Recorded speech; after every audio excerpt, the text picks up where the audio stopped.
Welcome back to my channel. GM Sprinkles here with another video. Before we get onto the topic, I'd like to give a huge thanks and huge shout out to Andrew Griffin for letting me use his music in the last video and this video in the background. Thank you so much. He's a fantastic artist. I'll definitely go check him out. Check out his Spotify link below in the description. While we're on the topic of thanking people, I'd also like to thank all my followers on Twitter, Instagram, Facebook, and all you YouTube subscribers. Thank you so much. You make these videos possible, so thank you for following me. Also, huge shout out to the team at Angel Citadel blog there. Go check them out, link in the description. This was the inspiration of this video, so thank you so much guys for inspiring me. Alright, let's get into the topic. Today we're going to be discussing the Cypher system and why it's the best tabletop RPG out there. Well, at least for me. Cypher system.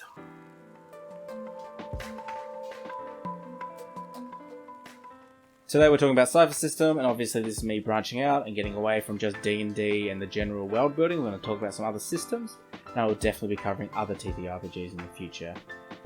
So I found Cypher system quite a while ago from WebDM, great channel, check them out.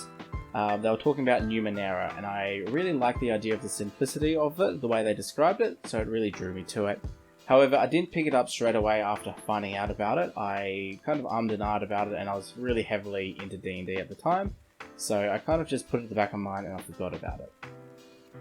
It wasn't until writing my second campaign when I looked at the Cypher system more seriously, because I really struggled to fit my world into the mechanics of D&D 5e. This is where the problem began. I did look at other systems such as Fate and Powered Up the Apocalypse, but something about Cypher just drew me in. There were so many reasons that drew me to the Cypher system, and one of the reasons was the great review from WebDM was really a big point to it. But the more I looked into it, I realised that Monte Cook Games is a really fantastic company. They have a great community supporting them, and they're very inclusive and try to have lots of representation across all their media and all their games. That's something that really aligns with me, and one of the reasons that I ended up picking it up as well.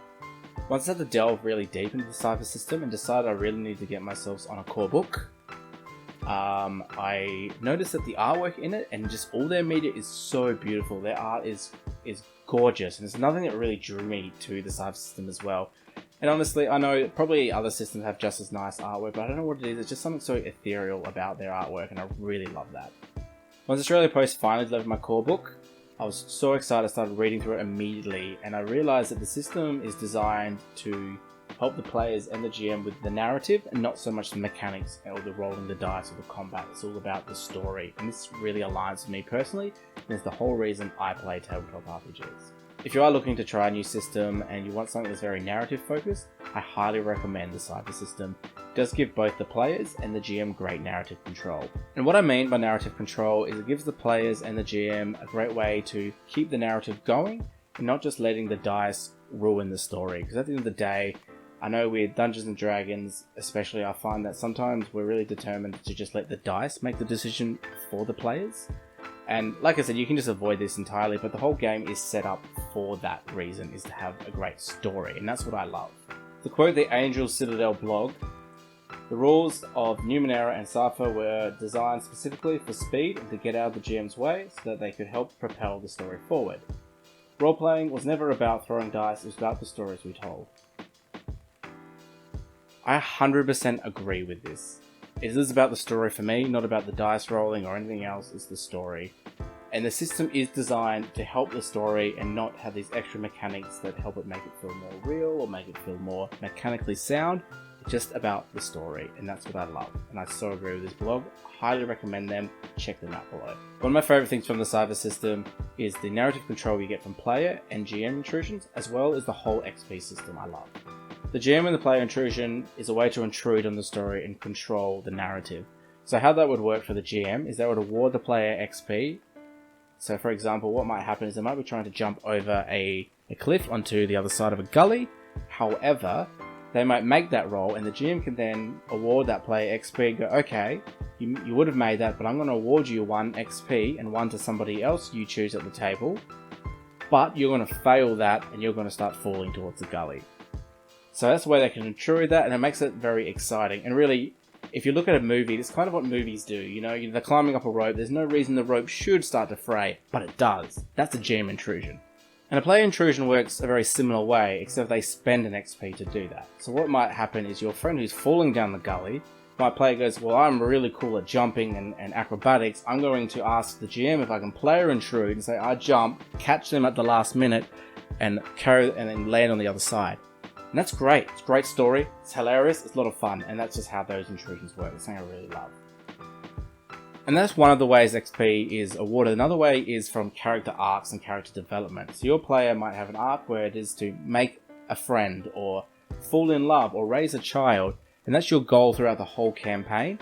And there's little steps that you have to achieve to get that. And as you achieve a step, you get 2 experience points. And it costs 4 to advance up. You need to do 4 advancements to get up to the next tier or next level. So that's how that leveling up system works. So you can get that from character development, you can get it from GM intrusions, or the GM might award it for other reasons, such as, oh look, you've unraveled this mystery here. Everybody gets XP for unraveling the mystery. So there's another way that's awarded. And I just find that really fun, that the GM can just award it, kind of similar like an inspiration, I guess, in Dungeons & Dragons 5th edition. You can just award it a similar sort of way. So my first video on YouTube, I discussed why I left D&D. I'll put a link up to that here. And one of the things is that you can never really be bad at something in Dungeons & Dragons 5th edition unless you dump stat.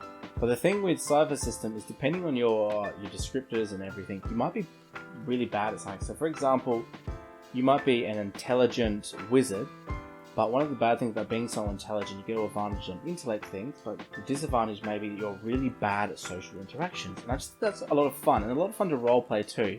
Like I said, I'm a really big role player, so this is where I love this sort of stuff. So sneak past level 3 guards, you need 3 times their level, that's the target number. So what that means, to do that sneak, you would roll your stealth check, and to do that, you would need a 9 to beat that level 3 guard. And the great thing about this is you can really just fill in all your NPCs, all your monsters, all your traps in this 1 to 10 scale. There are also level 0s, so that's something that you'll just automatically succeed. And there are ways to bring down that difficulty, because you will know that a difficulty 10, 30 is impossible to roll on the D20. I just want to go into how easy it is to create creatures and monsters and encounters for this system because of this 1 to 10. So what you decide is, alright, I want this monster, it's going to be a level 5. That means on average, you can obviously tweak this up or down depending on how you feel. It means it's going to be 15 to attack it, it's going to be a 15 to sneak past it, it's going to have about 15 hit points, and it's going to do about 5 damage, give or take. So that's how it really works. It's that little formula, and it makes it really quick to create combat on the fly, and I really love this about the system. A few other things that I love about the system as a player's point of view is the genre flexibility and the focus system.